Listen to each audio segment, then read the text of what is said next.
and another part of you is just plodding along behind at a sort of digesting pace. But if it was that, it would happen all the time. Well, yes. And there's a peculiar quality to a deja vu experience, which is quite different from a memory trace. It has an aura of significance. That aura is a very interesting word, actually. And it may only last a couple of seconds, half a second, or it might last a bit longer. But everything's sort of a bit more solid or something. It has peculiar quality. It's sort of lifted out of the ordinary. Maybe numinous, and it might be something really mundane. But it has that strange quality to it. And usually it goes past and you forget about it, and you don't get anything out of it in a sense. But I'm sure you could do if you worked with it. Ken Campbell, who I was talking on the phone to Tony about today, actually was an interesting character, because he used to do monologues at the theatre, and he did a very interesting one called he does get deja vus, but he also says he gets jamais vus as well, where he goes into places that should be very familiar, and it's like he's never been there before.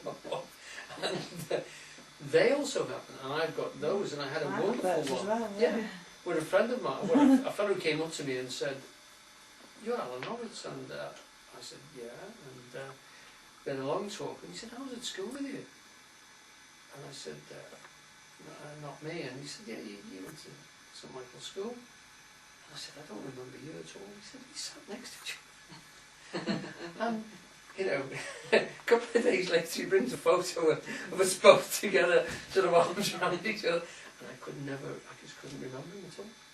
And I mean, apart from the fact that I was terribly embarrassed by this when I actually saw the photograph, there was a big chunk of my life which had disappeared.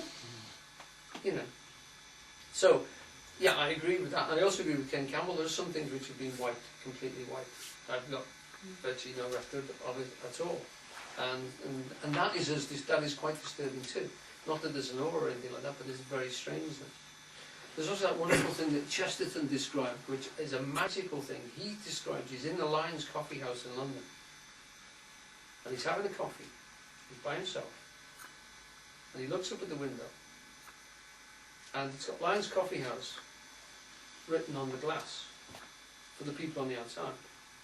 So he looks at it on the inside, and he sees a group of letters, and he can't recognise it. And he said, suddenly, the world feels completely alien, and he doesn't know where the hell he is, what he's drinking, why they're sitting on these peculiar things, what these strange creatures are that are surrounding him, you know, and why the waitress comes over to him and says, "Do you want something else?" He's in this completely alien world. He could be on Alpha Centauri, or he could be at the bottom of the sea. The whole thing, just for a few seconds, just feels strange, and he's in a completely. Then it flips back again, and oh yeah, this is my coffee, I'm sitting here, you know, I'm going to meet so-and-so in 10 minutes. And suddenly he's back where he is again. Now I've had those as well, which are strange. Not so much a deja vu, but a completely alien place, you know. Well, I would say I could distinguish two different types of deja vu experience. One which does feel more superficial, certainly shorter, and another one where, which I always think of as more extended deja vu, which seem, if I kind of reflect on, which seem to have an emotional content. That seems to be, so it's everything's there, but I'm taking what you're saying, it has an extra quality about it, but it feels, I feel an emotional content with it when I get those deja vus. Oh, the small one, I mean, I recognise the small ones as being things which I've dreamt about. You know, we've just come from doing an experiment with time, and I actually do feel that I sort of, in some situations, are not in, and you know, not important situations. I do hasten to add that I'm not seeing important things in the future. I mean, very mundane things in the future that I have dreamt about, and I can, at that moment, I can remember almost the dream, and those are little deja vus. But occasionally I've been into a place and thought, I have definitely been here before. But again, they've not been particularly significant in my life, You know, I don't meet an important person or a life-threatening or a life-enhancing experience. It's just an ordinary type of experience. You know. I remember one which was actually a car park. I just pulled into a car park and this feels really familiar. You know, and I've never been there before. Nothing important happened. You know, it feels as if it's and it was just somewhere to leave the car. I suppose in the same way that you actually forgot your childhood friend completely. Yeah. It's possible that you have been in the car park before, but you've forgotten it completely. But Yes. something in you recognises it. That's right. And it could also be, as Eugene's description of the mechanical, you know, the psychiatrist's description, I could walk into a room and lose that, and then look around and think, I've been here before. Which is their explanation of it. And they're talking about sort of tenths of a second. They're not talking about, you know, but you would not know when in your past you'd seen it. And you thought, when have I got a chance of being here before, so to speak? I find that hard to take on board, that explanation somehow. Well, It just doesn't feel yeah. like it rings true with No, it doesn't any feel like... deja vu experiences Yeah, I've I had. agree. Which Yeah. But it's just possible possibly to been in a completely dream, forget things. or I've even experienced it in a dream. Yeah? Oh, yes. Because I have that feeling. I've been here before, so I find that quite difficult to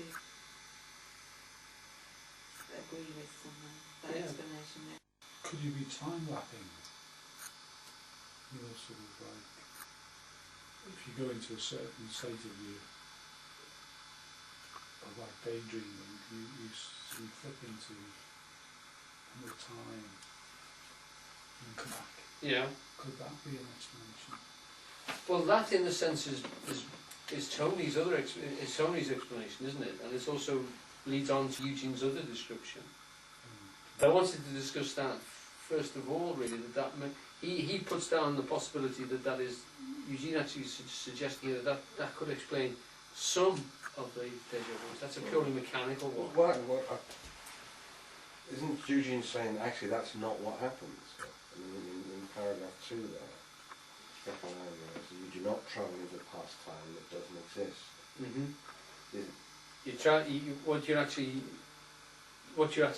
You're on a mnemic trace.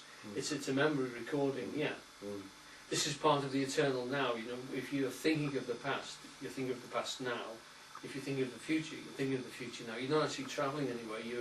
You're inside here, viewing things, which is in sympathy with Tony's idea of the sense that the world that we view in here, the Cartesian theatre, which he refers to, Dennett's Cartesian theatre. Cartesian means it was to do with Descartes, the philosopher Descartes. And Descartes projecting the fact like there's a little eye in here that's watching all these things going on. It's like the little man inside their head. Used to have them in the Beano called the numbskulls. They were brilliant. Great. They were absolutely great. And it's the way we all sort of think of the world. You know, we have windows of the eyes and big megaphones in the ears and stuff. Shoveling the food down there. That's exactly right. And it's great.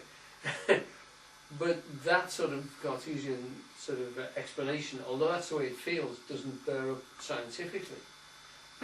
But for us, that is the way we experience the mental content being presented to us. We're actually sitting on top of a great deal of subconscious and unconscious information which is sifting the world around us and presenting to us an image. And there's a time delay. It takes split seconds for the information to be scanned, sorted and presented to us. It is presented to us. Could it also be something to do with survival? You know how you know there's sort of something dangerous, Yeah. or any situation which will enhance your being, you have locked in your memories, and something similar triggers that. Yeah. So you think you've seen this before, but then maybe a sort of some other type of experience which is going to help you. You're trying to find a reference for something to, you know, could this be dangerous to me? Yeah. Which would maybe suggest why it's enhanced a bit and it has this numinous quality. There are some theories now that, well, people are saying consciousness has evolved. The scientists are saying consciousness has evolved. So it must serve a function for survival. Because the only things that that evolve are things which enhance our survival, according to the survival of the fittest. So it must be making us fitter than those things which don't have consciousness.